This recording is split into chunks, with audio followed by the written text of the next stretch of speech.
520 hours.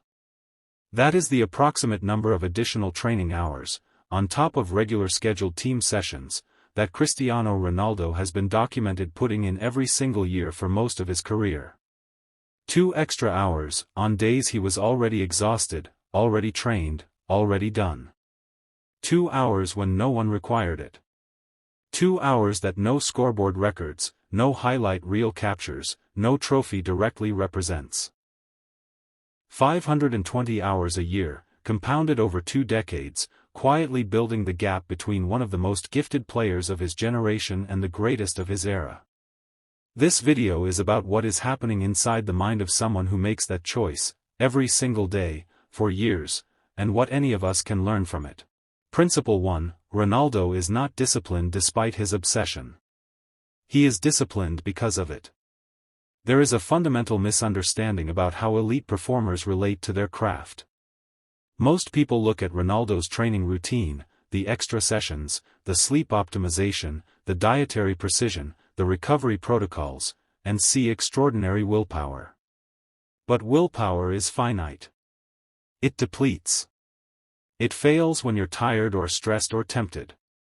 What Ronaldo has built is not willpower. It is obsession, meaning the craft itself has become the center of gravity around which everything else orbits. He doesn't resist going out instead of training. He genuinely prefers training. The internal experience is completely different. Obsession doesn't require forcing yourself. It requires having found something you want more than comfort. Principle 2, and this one is perhaps the most psychologically sophisticated aspect of Ronaldo's mindset: he competes primarily against himself. Not against Messi, not against whoever is ranked above him, not against the critics who say he is finished after every bad season. Against himself. More specifically, against the version of himself from yesterday. This distinction reshapes everything. When your primary competitor is external, you are at the mercy of what they do. Their good days make you feel behind, their bad days give you false comfort. When your primary competitor is your own previous performance, the standard is entirely internal, entirely within your control, and it never stops rising. Every day that yesterday's version was better than today's is simply information for tomorrow. Every day today's version surpasses yesterday's is proof that the system is working. Principle 3: Ronaldo has been told throughout his career that he was not good enough, that he was finished, that he was too old, too slow, too arrogant, not a team player, not as good as the comparison. And he has, by every observable measure, used every single piece of that doubt as training fuel. There is a psychological phenomenon called motivational adversity response. The tendency of certain high performers to actually increase their output in direct proportion to the resistance they face.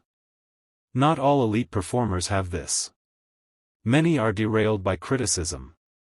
Ronaldo is one of the rare profiles who appears to process external doubt as information about what the outside world currently underestimates, and responds by specifically going to work on proving the ceiling wrong. The doubt doesn't motivate him despite hurting. It motivates him because he has learned to convert it. Principle 4: Ronaldo treats his body not as something he was given but as the most important long-term project he manages. This is documented in extraordinary detail. The sleep, multiple sleep cycles optimized for recovery. The nutrition, precision meals, zero alcohol for over a decade, nutritionist-designed protocols. The physical maintenance, reported to spend as much on physical care and recovery as the average person spends on a car. But here is the psychological point underneath all of this: most people treat their physical condition as something that happens to them, that improves when convenient and declines with age as a given. Ronaldo treats it as a variable entirely within his control, that requires active daily management forever. At an age when most professional footballers have retired or significantly declined, his physical metrics reportedly remained elite. That is not genetics. That is a 20-year philosophy applied without exception. Principle 5: Ronaldo operates from an internal standard that exists completely independently of external results. This is one of the hardest psychological habits to build and one of the most powerful once built. When you perform well and the world celebrates, the standard doesn't lower to match the applause. When you perform poorly and critics pile on, the standard doesn't lower to escape the pressure. The standard is a fixed internal reference point that external conditions do not have access to. Most people, even highly motivated people, allow their standards to be set by their environment, by what peers accept, by what audiences expect, by what a bad week seems to justify. Ronaldo's documented response to poor performances is not to lower expectations. It is to increase the training load. The standard is not aspirational. It is the floor. Here is the most important thing to understand about Ronaldo's mindset, and why it is genuinely applicable to anyone regardless of their field. None of the 5 principles we've covered require talent. They require a decision. You don't need his physical gifts to adopt his relationship with obsession. You don't need to be a professional athlete to compete against yesterday's version of yourself. You don't need a critic's platform to learn to convert doubt into direction. You don't need a club's medical team to treat your body as an intentional project. And you don't need a Ballon d'Or to hold a personal standard that external results don't move. The talent gap between you and the greatest in any field is largely fixed. The mindset gap is not. It closes one decision at a time. One extra hour. One held standard. One converted doubt. 520 hours a year, built from days that each looked like nothing special. There is a moment that defines the mindset of Cristiano Ronaldo, and it is not the goal in the final, or the trophy lift, or the record broken. It is the moment after training ends, when the teammates have left, when the cameras are off, when no one requires anything more of him, and he stays.